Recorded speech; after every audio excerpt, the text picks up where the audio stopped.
안녕하십니까. 인생 열차입니다. 노년의 발기부전, 병원 가기 전에 먼저 이 영상을 봐야 합니다. 꼭 보세요. 올해 58살 남자는 발기가 20년 전부터 안 되었습니다. 하지만 고맙게도 여자는 그 남자 옆에 살고 있습니다. 포기하고 살고 있을까요? 치유를 하고 살고 있는지 고통의 20년을 알아보겠습니다. 한밤중 침대에 남자와 나란히 누워 은밀한 만남을 그리며 서로의 손을 잡고 눈을 마주치는데 남자의 몸이 반응하지 않습니다. 여자는 왜 이래? 내가 이제 여자로 안 보이는 거야? 안 되겠어. 오늘은 너무 피곤한가 봐. 당신은 병원이 필요할 수도 있습니다. 하지만 지금 필요한 건 당신 스스로를 이해하는 시간이 아닐까요? 문제의 원인을 밖에서만 찾지 말고 먼저 자신을 돌아보라는 깊은 메시지로 먼저 받아들여야 합니다. 괜찮아. 나도 놀랍기는 했지만 우리가 함께 알아보고 극복하면 되지 뭐. 이거 우리 둘의 문제니까 함께 풀자. 시간 내서 우리 병원 가보자. 여자는 이 남자에게 조심스레 웃으며 괜찮다고 합니다. 하지만 남자는 압니다. 괜찮지 않다는 걸. 그 순간부터 자신감이 무너지고 다음이 두려워집니다. 혹시 또 안 되면 어쩌지? 하는 마음에 상처받기 싫어서 아예 시도조차 하지 않게 됩니다. 그렇게 두 사람 사이도 멀어지고 혼자 있는 시간이 길어지고 입을 다물게 되었습니다. 하지만 그건 남자의 잘못이 아니라는 것쯤 모두 알고 있습니다. 어느 날 갑자기 발기가 안 된다면 여러분은 어떻게 해야 할까요? 한 번이라도 이런 생각을 해보신 분이 계시죠? 20년이 흐른 지금 남자는 가끔 지나가는 말로 그때 심정을 말합니다. 몸이 이상한 건가? 내 나이 이제 고작 38살밖에 안 되었는데? 왜 이래? 오늘 밤 마누라가 다가오면 어쩌지? 우리 춘자 씨와 사랑도 끝인가? 내가 벌을 받고 있는 모양인가? 아니면 이 여자를 좋아하지 않아서 서지를 않는 건가? 춘자 씨와 사랑을 해봐야겠다고 생각하고 가끔 만나던 옛날 애인과 잠자리를 했습니다. 되는데? 그 후 남자는 집에 있는 여자를 더욱 멀리했고 옛날 애인을 자주 찾았죠. 몸은 거짓말을 못하나 봅니다. 어느 날 밤 옛날 애인에게조차 몸이 반응하지 않았습니다. 남자는 축 처진 몸으로 집으로 돌아왔습니다. 안 서니까 좋은 것도 있네. 그 여자가 이제 힘없다고 만나주지 않든? 남자의 성기능 장애는 남자 혼자만의 문제가 아닙니다. 오늘 저는 그 누구도 손 내밀지 않았던 이 이야기를 우리끼리 조용히 그리고 정직하게 나눠보려 합니다. 발기는 단순한 기능이 아닙니다. 심장, 혈관, 신경, 호르몬, 감정까지 모든 게 협력해야 가능한 복합 시스템입니다. 혈류가 원활하지 않으면 아무리 성적인 자극이 있어도 반응하지 않아요. 그래서 고혈압, 당뇨, 심장질환, 고지혈증이 있으면 발기에 어려움이 생기는 거죠. 즉, 발기는 당신 건강의 종합 성적표 같은 것입니다. 우리 몸은 소리 없이 말합니다. 이제 좀 나를 돌봐달라고. 내가 좀 힘든다고 메시지를 보내는 것이 발기 실패로 나타날 수 있습니다. 사람들은 이렇게 말합니다. 당뇨, 고혈압, 고지혈증, 전립선 질환은 약으로 관리하면 돼. 수면 부족, 만성 피로는 자거나 휴식 취하면 금방 좋아져. 스트레스, 우울증 별거 아니야. 요즘 세상에 스트레스 안 받고 사는 사람이 어디 있어. 하지만 이 모든 것들이 성기능에 영향을 줍니다. 그러니까 이건 남자다움의 문제가 아니라 건강과 삶의 신호인 겁니다. 우리 아파트 경비 중에 70세가 넘은 분이 계십니다. 정년퇴직 후 아내와 둘이 조용히 살던 어느 날 그분이 아내와 함께 제게 이렇게 말했습니다. 자꾸 피하게 돼요. 잠자리를 하자고 말 꺼내는 것도 민망하고 뭔가 서지 않을 것 같아서 괜히 부끄럽고 자존심이 상해요. 그 마음 너무나 이해됩니다. 남자는 나이가 들어도 사랑하고 싶고 사랑받고 싶습니다. 그 방식이 변할 뿐이지 마음만은 소년과 같죠. 하지만 그 마음을 꺼내놓을 곳이 없습니다. 의사에게 말하자니 쑥스럽고 아내에게 말하자니 미안하고 친구에게 말하자니 창피하다고 하셨습니다. 그래서 오늘 제가 말합니다. 당신의 그 마음 저는 알고 있습니다. 그건 부끄러운 게 아니라 사랑을 잊지 않았다는 증거입니다. 1년이 지났을 무렵 부인은 이렇게 조심스럽게 물어왔습니다. 바깥 양반이랑 그것 아직도 해요? 아, 그거요. 안 한 지 30년이 되어 가는데요. 우리 양반이 그때 잠자리 이야기 했잖아요. 기억나요? 발기가 되지 않는다고 해서 성생활이 끝나는 건 아니더라고요. 갑자기 안 서는 남편이라는 문제는 몸의 문제이자 관계의 신호임을 알았어요. 부부가 함께 마주보고 손잡고 넘어설 수 있다면 그 단순한 발기 실패가 아니라 더 깊은 사랑으로 가는 길목에 서 있는 거였어요. 사랑은 뜨거운 삽입으로만 이루어지지 않습니다. 진짜 친밀감은 눈빛, 손길, 포옹, 입맞춤, 대화에서 시작됩니다. 이것이 바로 노년의 성이 가지는 진짜 아름다움입니다. 너무 큰 기대를 하면 남아있는 기능도 없어지기 때문에 밝기의 속도, 강도, 유지 시간 모두 나이 들수록 달라지는 게 정상이라는 걸 인정해야 됩니다. 밝기의 변화는 남자다움이 사라지는 게 아니라 인생의 흐름을 받아들이는 지혜로 이어질 수 있어요. 약물, 상담, 운동, 무엇이 필요할까요? 요즘은 비아그라, 시알리스 등 좋은 약들이 많이 나와 있습니다. 하지만 기억하세요. 그 약이 모든 걸 해결하지는 못합니다. 먼저 병원에 가셔서 기저질환이 있는지 확인하셔야 합니다. 혈압약, 우울증약, 전립선약 중 일부는 성기능을 떨어뜨릴 수 있습니다. 복용 약물과 발기부전 치료제의 상호작용은 반드시 체크해야 합니다. 심리적인 위축이나 부부간의 거리감도 중요한 요인입니다. 앞에 말씀드린 20년 전부터 발기가 안 된 분은 약보다 아내와의 진심 어린 대화를 통해 문제를 풀어나갔다고 합니다.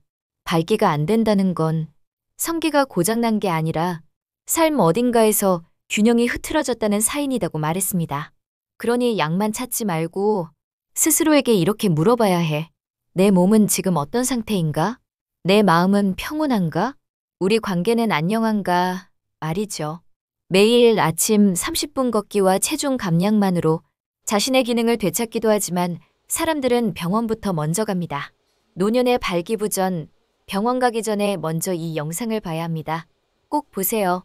첫째, 발기부전은 단순히 기계 고장이 아니기 때문에 마음의 준비가 먼저입니다. 많은 분들이 발기가 안 되면 곧장 비아그라, 시알리스 같은 약을 먼저 찾으세요. 하지만 약보다 먼저 이해와 수용이 필요해요. 내 몸에 지금 무슨 일이 벌어지고 있는가? 이건 병인가? 아니면 자연스러운 변화인가? 이 질문을 먼저 던져야 의사 앞에서도 당황하지 않고 필요한 상담을 제대로 받을 수 있습니다. 둘째, 성생활보다 먼저 부부관계를 점검해야 합니다. 성기능만 문제라고 생각해서 병원을 찾지만 막상 깊이 들어가 보면 아내와의 거리, 대화 부족, 정서적 소외가 더 큰 원인이기도 해요. 발기부전은 부부관계의 마지막 경고음일 수 있습니다. 병원에서 치료받고 약을 먹어도 심리적 거리감이 해결되지 않으면 다시 문제가 반복됩니다. 그래서 병원보다 먼저 부부 사이를 점검하고 회복하려는 시도가 필요합니다. 셋째, 약이 만능이 아닙니다. 오히려 건강을 해칠 수도 있어요. 발기부전 치료제는 혈관을 확장시켜 피가 잘 돌게 해주는 역할을 합니다. 하지만 다음과 같은 분들에겐 위험할 수 있어요.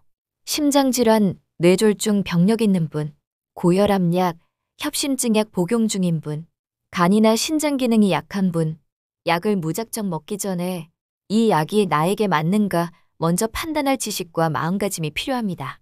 그걸 알려주는 게 바로 이 영상이에요. 넷째, 생활습관 개선 없이 약만 찾으면 결국 다시 실패합니다. 병원에서는 5분 만에 진단하고 약을 줍니다. 하지만 생활습관, 운동, 식단, 스트레스, 수면, 음주, 흡연 같은 근본 문제는 당신이 직접 돌아보지 않으면 계속 반복되는 악순환이 생깁니다. 병원보다 먼저 삶을 바꿔야 한다는 자각이 필요합니다. 다섯째, 심리적 압박이 문제일 수도 있습니다. 오히려 병원이 위축감을 줄 수 있는 경우가 많습니다. 진료실에 앉아 언제부터 안 됐습니까? 며칠에 한 번 시도합니까? 이런 질문을 받으면 더 위축되고 자신감이 떨어지는 경우가 많아요. 그 전에 이 영상을 통해 나만 그런 게 아니다. 괜찮다.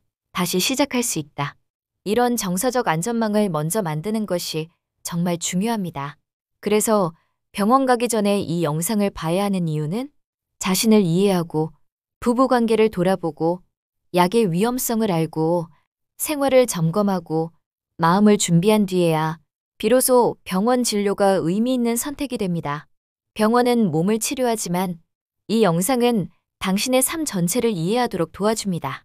몸이 보내는 신호를 무시해버리면 당신은 병원이 필요할 수도 있습니다. 몸의 고장이 아니라 삶의 리듬이 흐트러졌다는 사인일 수 있다는 것입니다. 병원은 증상을 다루지만 스스로를 이해하는 시간과 원인은 스스로 찾아야 합니다.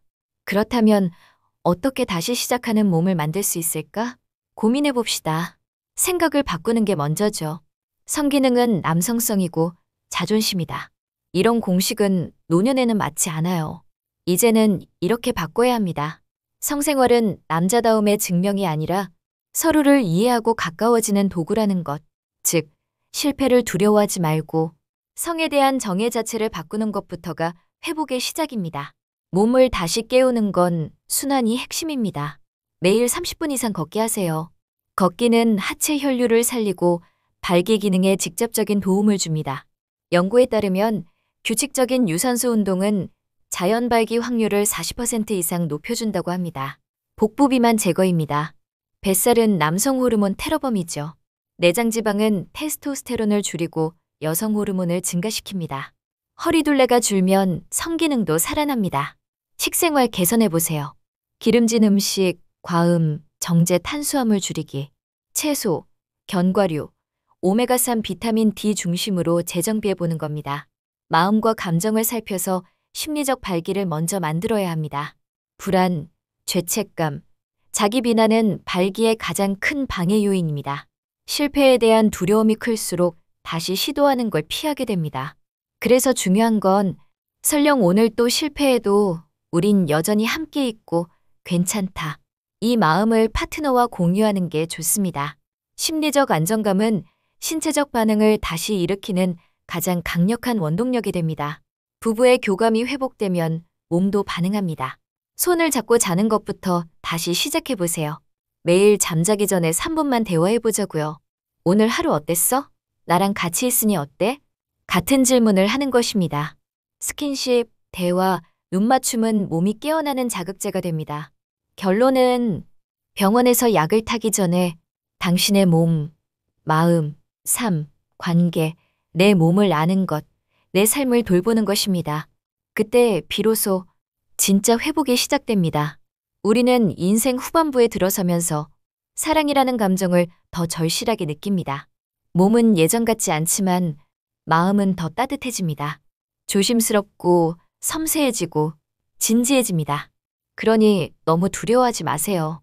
지금부터의 사랑이 더 깊고 더 진하고 더 인간답습니다.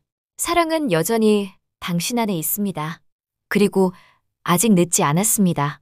남자로서, 인간으로서 나답게 살아보고 싶지 않으세요? 오늘 이 시간을 통해 당신은 무엇을 느끼셨나요? 혹시라도 지금 혼자라고 느끼셨다면 절대 그렇지 않다는 걸 기억하세요. 수많은 사람들이 비슷한 시간을 보내고 있습니다. 당신은 여전히 사랑받을 자격이 있고 여전히 사랑할 수 있는 존재입니다. 그리고 무엇보다 발기는 단지 신체의 문제가 아니라 삶의 기운과 나를 다시 일으키는 힘입니다. 삶이 무거울수록 사랑이 멀어진 만큼 다시 일어나야 할 이유는 더 분명해집니다. 부디 오늘부터라도 다시 한번 삶을 일으켜 세워보세요. 당신은 충분히 할 수 있습니다. 오늘 이야기 가슴에 와닿으셨나요? 부끄러워하지 마시고 댓글에 여러분의 이야기 남겨주세요. 혹은 주변의 친구에게 이 영상을 조용히 권해보세요. 지금까지 함께 해주셔서 감사합니다. 건강하시고 따뜻한 밤 되시길 바랍니다. 인생 열차였습니다.